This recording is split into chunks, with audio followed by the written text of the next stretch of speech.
All right, let's start talking about chapter 5. So,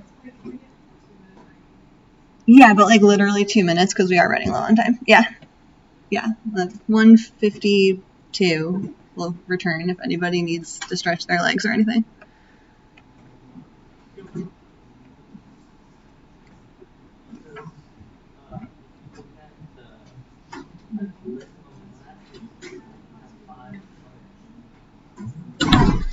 Yeah.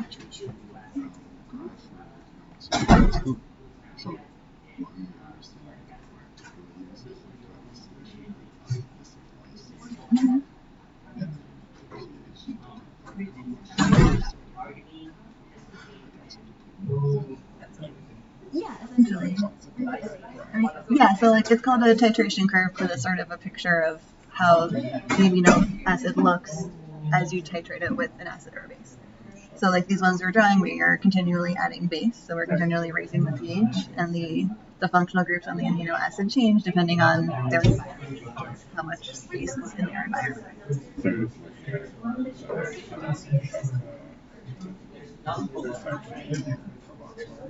Mm-hmm.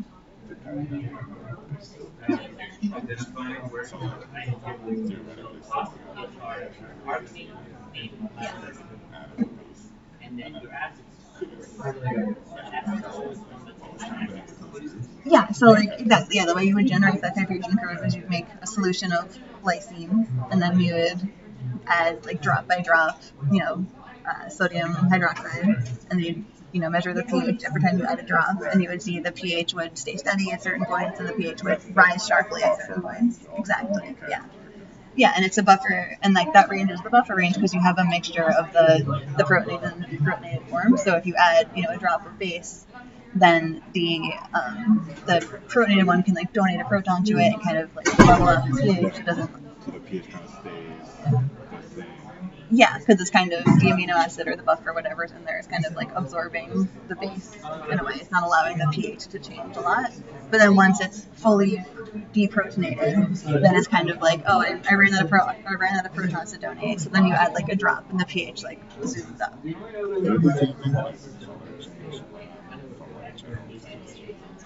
Yeah, like with like the pH indicator, and you're like adding acid. Yeah, same idea, exactly. It's like. Yeah. That's because basically you ran out of groups that can like absorb that acid or that base. Yeah. Okay. Yeah.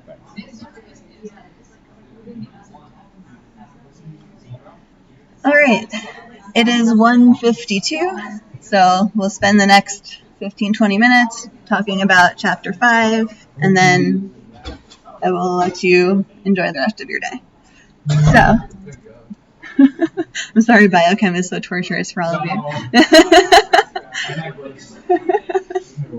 So the first part of chapter 5, we talked about the different types of protein purification. So we'll start with a little review for how we might start purifying a protein. So, I really did break my pen. That's a problem I'm going to have. Okay, so which is likely to have a larger percentage of your protein of interest for when you're purifying a natural source or a genetically engineered source. Yes, a genetically engineered source. Will this work? No.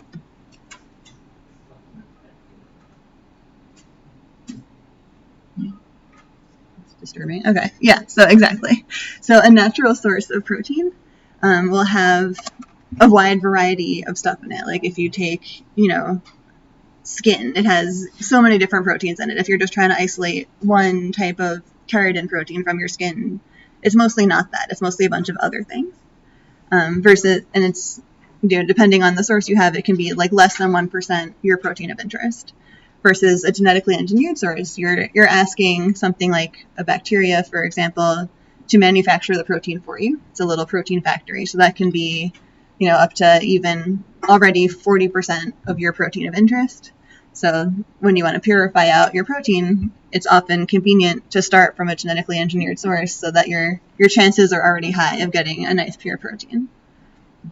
So, all right, can anybody tell me some factors that must be controlled in order to prevent loss or degradation of protein during purification. Yeah. I would say probably pH, temperature, and maybe the polarity of the solvent. Yeah, so pH and temperature.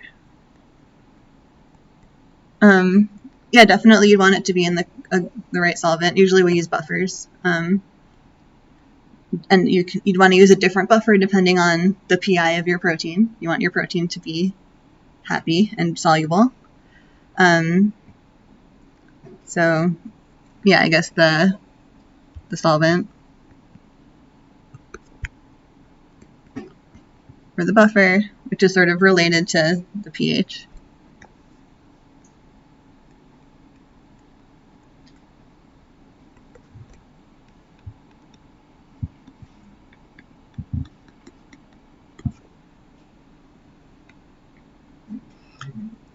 Anything else that we'd have to worry about for not losing or degrading protein? I saw someone else's hand before. Yeah.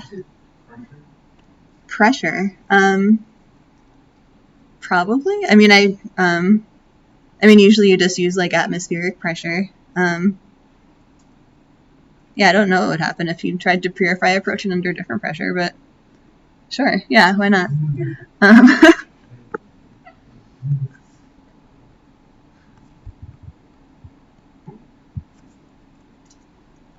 Anything else?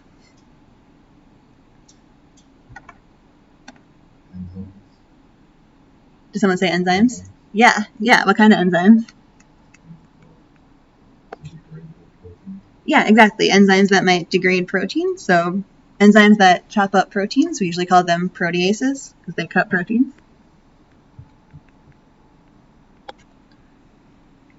So we want to make sure there aren't extra proteases in our solution. Usually we'll add a protease inhibitor when we're trying to purify a protein to inhibit proteases if there are any from chopping up the protein that we want. Any other factors? Yeah. Okay. Could you also put in like chaperone proteins to help maintain the protein structure? Or is that like You could, but that would, in a sense, make your protein less pure because you'd have other proteins in there. So it would help like preserve your protein, but it wouldn't help purify it. Yeah. Okay, so some things, so I guess sort of related to pressure, we really want to consider more exposure to air in general or oxygen. So like oxygen can cause oxidation of different functional groups on our protein, which we may or may not want. Same idea with air bubbles. We don't want air to like if there's air bubbles in our solution, it could potentially start degrading our protein by whatever is in our air, such as oxygen, oxidizing our protein. Okay, so let's think about protein expression using genetic engineering. So we talked a little bit about this, I think, last week. So now we're kind of continuing with our mysterious protein. So in order to generate E. coli that can produce protein A, gene A is incorporated into the PUC18 plasmid. E. coli is then transformed with the plasmid, and then it's grown in the presence of ampicillin and XGAL. So we talked a little bit about this last week with our lac operon and our enzyme that cleaves XGAL, right, which we added to our media, and maybe there are color changes happening. So everybody take a couple minutes and think about this one, and then we'll fill in the blanks.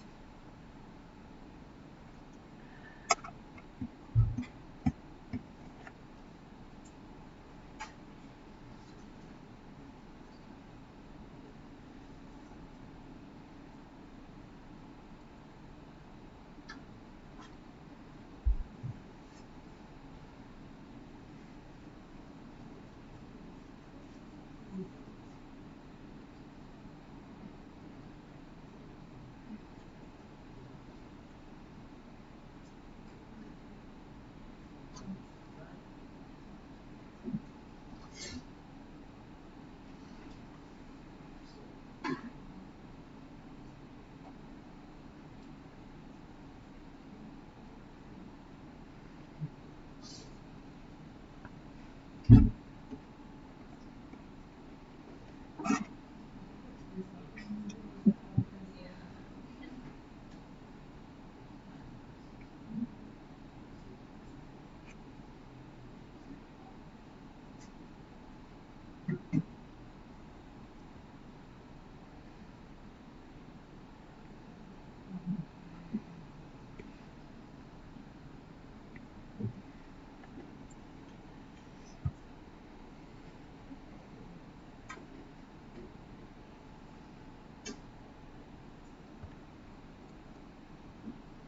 right, so if we have any bacteria that can grow in the presence of ampicillin and X-gal, what is true about those bacteria?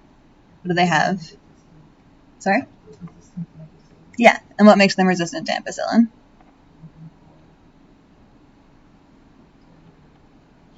Yeah, which is in...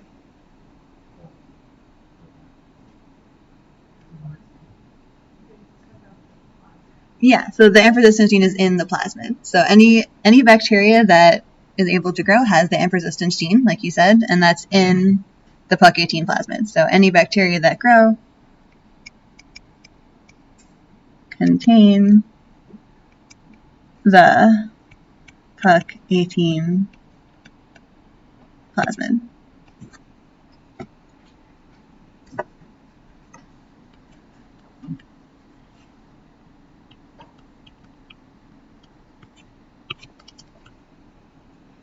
So of the bacteria that grow, some turned blue. What's true about the ones that turn blue? What are they able to do? Yeah. Yeah, they can cleave X-gal.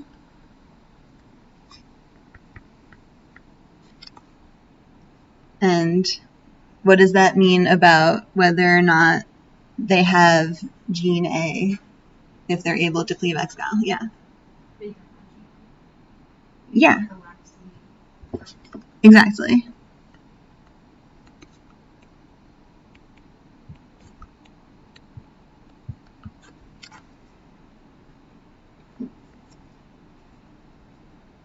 So yeah, because they're able to cleave X-gal, they have a functioning LAC-Z gene that's able to make an enzyme, which I'll ask you about in a moment, and that enzyme is able to cleave X-gal and turn it blue, or have a blue byproduct. So for the bacteria that remain white, what is true about those bacteria?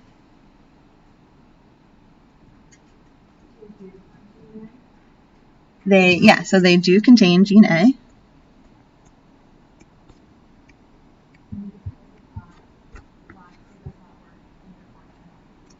Exactly, yeah.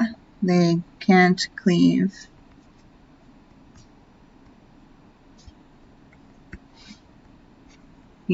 Yeah, and that's because they contain gene A, which interrupted our lac operon inside of our LAC-Z gene. Now we don't have a working LAC-Z gene, so we can't make this enzyme that cuts X-gal. What is that enzyme called? Yeah. Yeah, exactly. So it's beta-galactosidase.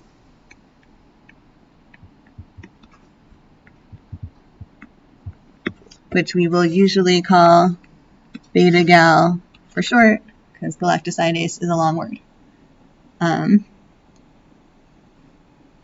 So what else does beta-galactosidase do besides cleave X-gal? What does it digest in like a bacteria's normal life? Yeah, good thinking. Yeah, lactose. Excellent. So that's what the lac operon is normally for. It's to help the bacteria break down lactose so it can use it to make energy and live its life. We just kind of hijacked that to tell us if we have our gene or not. Yeah. What's the difference between lactose and galactose? It's like the structure of the... Yeah, so lactose is a disaccharide containing two monosaccharides, glucose and galactose. So galactose is one of the monosaccharides that is half of lactose. Yeah. So galactose is like within lactose? Yes, it's half of lactose. Yeah. So that's why they call it. Okay, got it. Yeah.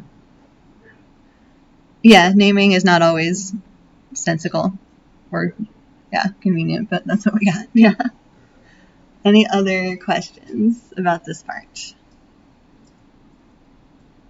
Okay. So on this slide, there's just some review in case anyone forgot about our plasmid. So here's our PUC18 plasmid. It has our AMP resistance gene, so that way any bacteria that takes up this plasmid can grow in the presence of ampicillin. It also has our lac operon. It has our lac Z with the polylinker region. We try to insert our gene in the polylinker region, and so that way when our gene is in here, our lac Z gene is broken. And the lac Z gene is what encodes beta-galactosidase. So if we feed our bacteria XGAL, which is this molecule, and we have a working beta-galactosidase, XGAL will get cleaved and we'll get a blue byproduct. So if we have a working beta-galactosidase and we have blue, that means we don't have gene A in here because this gene is a whole gene that works. Make sense to everybody? Yeah. No, it's not always the PUC18 plasmid. This is the sort of our example plasmid. But a lot of plasmids that are sort of designed for protein expression have these elements in them. They'll have a lac operon, they'll have a polylinker region, they'll have antibiotic resistance. It's not always AMP resistance, sometimes it's another antibiotic. They'll often also have other features that make it easy for you to purify the protein. So like one example that we talked about in the lecture was like affinity chromatography using a histidine tag. So a lot of these expression plasmids will contain a histidine tag built in, so you can just throw your gene right after the tag. But our sort of example is our PUC18 plasmid. That's like our basic protein expression plasmid. Yeah.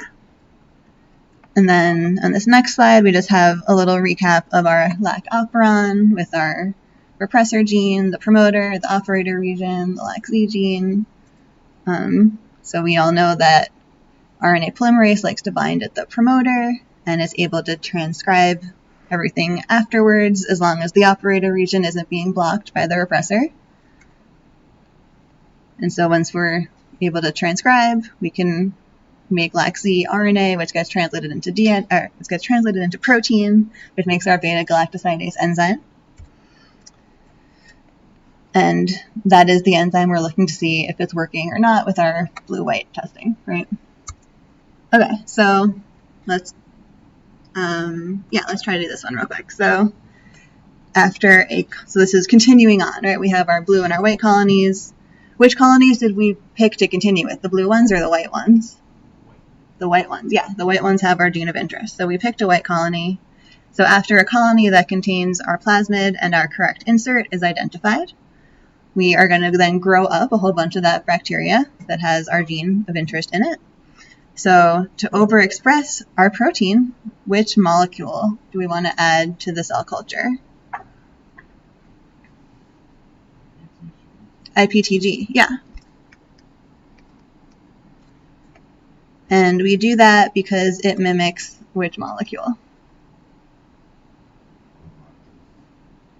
Yeah, lactose. Also, allolactose is the sort of canonical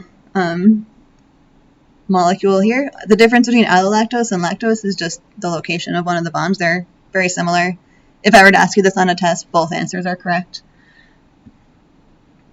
So once we add IPTG to our culture, what are we preventing from binding in the lac operon?